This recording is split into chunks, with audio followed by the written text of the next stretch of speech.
रायगड जिल्ह्याला red alert जाहीर करण्यात आला असून कालपासूनच पावसाची धुवाधार बॅटिंग रायगड जिल्ह्यामध्ये सुरू आहे। माझ्या पाठीमागे आपण दृश्यातून पाहू शकताय की मानगाव, रोहा, तळा, श्रीवर्धन, म्हसळा आदी भागांमध्ये पावसाचा जोर जो आहे कायम आहे।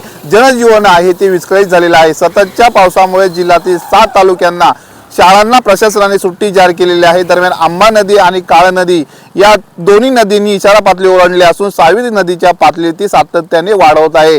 त्यामुळे नदीकाठच्या गावांमध्ये सतर्कतेचा इशारा देण्यात आलेला आहे। 2021च्या जुलै महिन्यात महाड शहराने अनुभवलेला महापूर आजही नागरिकांच्या स्मरणात ताजा आहे। त्या भीषण पुरामुळे हजारो कुटुंबांचे संसार जे होते ते उद्ध्वस्त झाले होते। व्यापाऱ्यांचे कोट्यवधी रुपयांचे नुकसान झाले आणि जनजीवन पूर्णपणे विस्कळीत झालं होतं। आता पुन्हा एकदा तशाच परिस्थितीची पुनरावृत्ती होते की काय अशी मनात भीती नागरिकांमध्ये व्यक्त केली जाते। कालपासून सुरू असलेल्या मुसळधार पावसामुळे रायगड जिल्ह्यात बहुतांश नद्या तुटडी भरून वाहत आहेत। डोंगराळ भागात मोठ्या प्रमाणात पाऊस कोसळत असल्याने नद्यांमध्ये वेगाने पाण्याची आवक वाढली आहे। आंबा नदी आणि काळ नदीने इशारा पातळी ओलांडल्यामुळे नदीकाठच्या गावांमध्ये सतर्कतेचा इशारा आता आहे।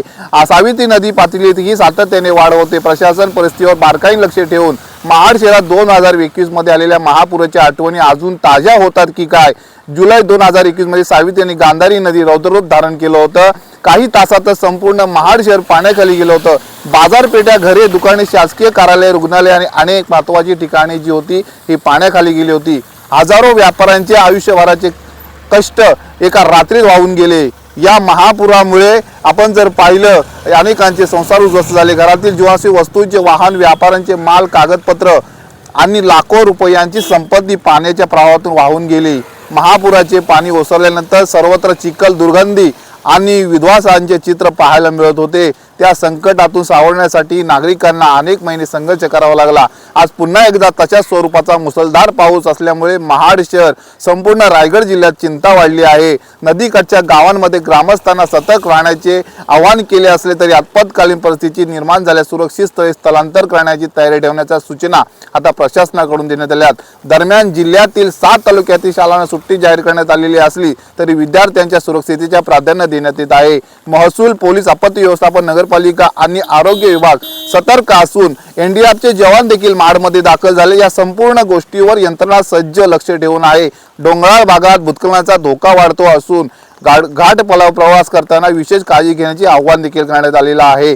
तसेच नागरिकांनी विनाकारण नदी, ओढे, धबधबे आणि पूरग्रस्त भागांमध्ये जाणे टाळावे, प्रशासनाच्या सूचनांचे पालन करावे, अशा अफवांवर विश्वास ठेवावे असे आवाहन देखील करण्यात आलेले आहे। रायगडमध्ये पावसाचा जोर जो हा कायम आहे। पुढील काही तास अत्यंत महत्त्वाचे मानले जातात। सावित्री नदीच्या पाणी पातळी धरणातून होणारा विसर्ग हा डोंगराळ भागातून पावसाची चिंता वाढवणारा दृष्टिकोन आपल्याला या ठिकाणी पाहायला मिळतोय। आपण जर पाहिलं तर आता गांधारी या नदीवरती आहोत। या गांधारी नदी देखील तुडुंब भरून या ठिकाणी वाहते। त्यामुळं नदीकाठच्या नागरिकांना प्रशासनाने सतर्क राहण्याचा इशारा दिलेला आहे।